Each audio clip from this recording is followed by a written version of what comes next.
Ustoz, yana bir sizni bir javobingiz biz uchun muhim. Bilamizki, hammamizga ma'lumki, jadid bobolarimiz ilgari surgan eng ulug'vor g'oya ham aslida najot ilmda. Va jaholatga qarshi faqat va faqat ma'rifat bilan kurashish kerak degan bir ulug' maqsadni ko'zlagan edilar.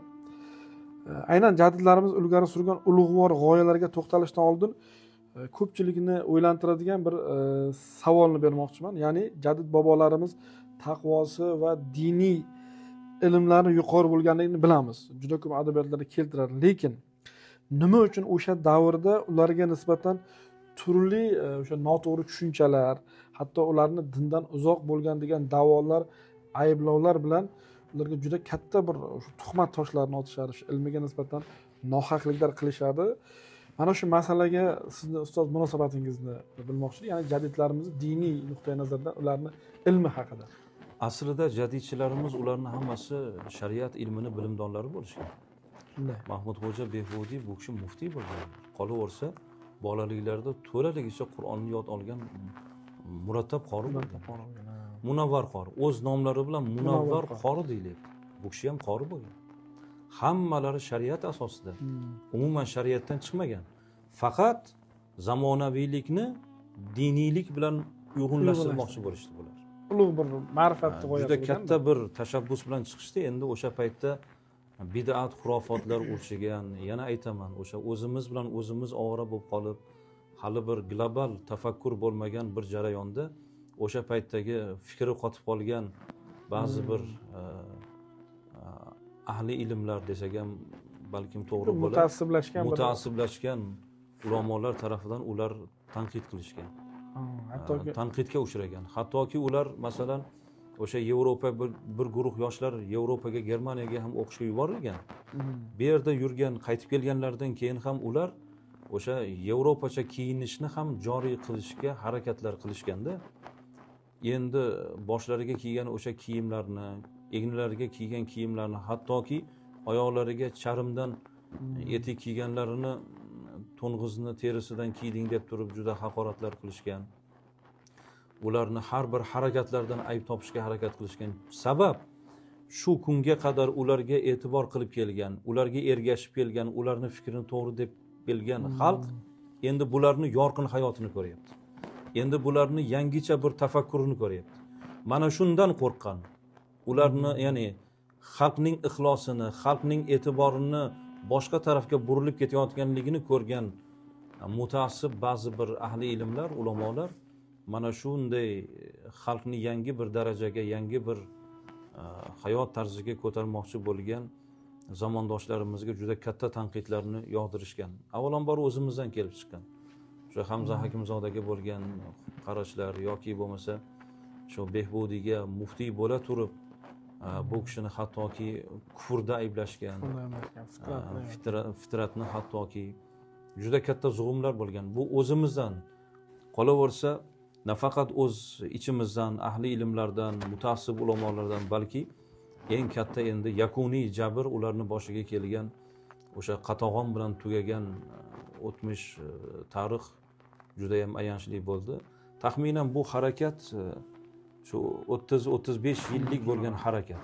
Birinchi harakat ta'limga ular madaniy hayotga juda e'tibor berishdi. Hali siyosiylashmagan bir harakat bo'ldi. Ular maktablar ochishga harakat qilishdi. O'quv nizomini ishlab chiqishdi. Avloniyning maktablari masalan. Sulu jadid, Mirobod maktablari yopildi ekan, taqiqqa uchradi. Shu 17-yilgacha taxminan shu 100 ga yaqin, to'g'rirog'i bir 92 ta maktab ular tashkil qilgan. Chet tillarni kirgizishgan, masalan biologiya, geografiya fanlarini kiritishga, astronomiya fanlarini kiritishga harakat qilishgan. Bu nima? Bu yomonligi bor. Zamonaviy fan, ilm, fan o'tmish tarixda bobolarimiz nafaqat diniy ulamolar, balki ular dunyoviy olimlar bo'lishgan. Aynan o'sha Mirzo Ulug'beklar, masalan, Beruniylar, Aliqushni yaratgan bugun oy xaritasi NASA agentligining ko'rgazmalar zalida saqlanayapti. Hozir shu kunda. Bugungi kunda. Bugunlik kunda. Bizning ajdodlarimiz nafaqat yer qolib, odam qolib, ular osmonni tadqiq qilishgan. Oyni, yulduzlarni tadqiq qilishgan. o'sha davrdan keyingi bizni mutaassibona biz dunyodan uzilib qolgan holatimizdagi ba'zi bir mutaassib olimlarni qarashlari shunday bo'lgan. Endi o'shandan charchagan xalq, o'shanday odamlarni ta'siri ostida qoloqlashib qolgan millatni bular qaddini ko'tarmoqchi bo'ldi, to'g'riroq aytmoqchi bo'lsa. Eng ulug' g'oyami. Gazetalar joriy qilishdi. Hamma shaharlarda gazetalar. Shuhrat gazetasi chiqardi. Shuhrat gazetasi, Oyna gazetasi, Isloh gazetasi. Gazetalarda xalqni mana shunaqangi bid'at xurofalarni yozib, o Yevropada qanaqangi bir shov-shuv bo'lib ketdi. Masalan, gazetalarni bolalar ko'tarib, qo'llarni ko'tarib, bitta asosiy bir shov-shuvli xabar butun gazetalarning sotilishiga sabab. Bizada ham o'sha paytlar jadidchilarni chiqargan gazetalar shunday bo'lgan. Jurnallar joriy qilindi. Lekin ba'zi bir gazeta, jurnallar 20 ta songa bormadi. 30 ta, 40 ta endi ochilganlari tanqid, ichimizdan ham tanqid bo'ldi va tashqi bosim. Chunki Chor Rossiyasi 17-yilgacha bo'lgan Chor Rossiyasi o'zlariga xavf deb bildi. Chunki ularni keyin siyosiylashgan harakati, ular millatni Rossiya tarkibida Turkiston muxtoriyatini talab qilishgacha borishdi. Ya'ni o'sha paytlar mustaqillik g'oyalari uyg'ongan.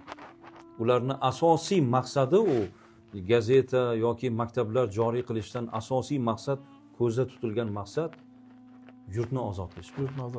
Mustamlakachilikka barham berish bo'lgan. Ilm orqali, ma'rifat orqali insonlarni o'sha ko'nglida, umuman ularni jamiyatda bir ilm orqali mana shu mustaqillikka bo'lgan, erkinlikka bo'lgan va insonlarni o'sha qalb ko'zini ochish bilan birga ularni bir ziyosini ham qo'zg'atadigan bir ilmni olib chiqdi. Lekin bundan qo'rqishdi ular. Agar jamiyat ziyoli bo'lsa, bularni har qanday yo'rg'iga yurmaydi, ya'ni ularni boshqarib bo'lmay qoladi. Mana shu choralar shundan qo'rqib, jadidlarimizni eng yomoni o'zimizni ichimizdan boya aytganingizdek ustoz o'sha mutaassiblar orqali yo'q qilishga juda katta harakat qilishdi-da.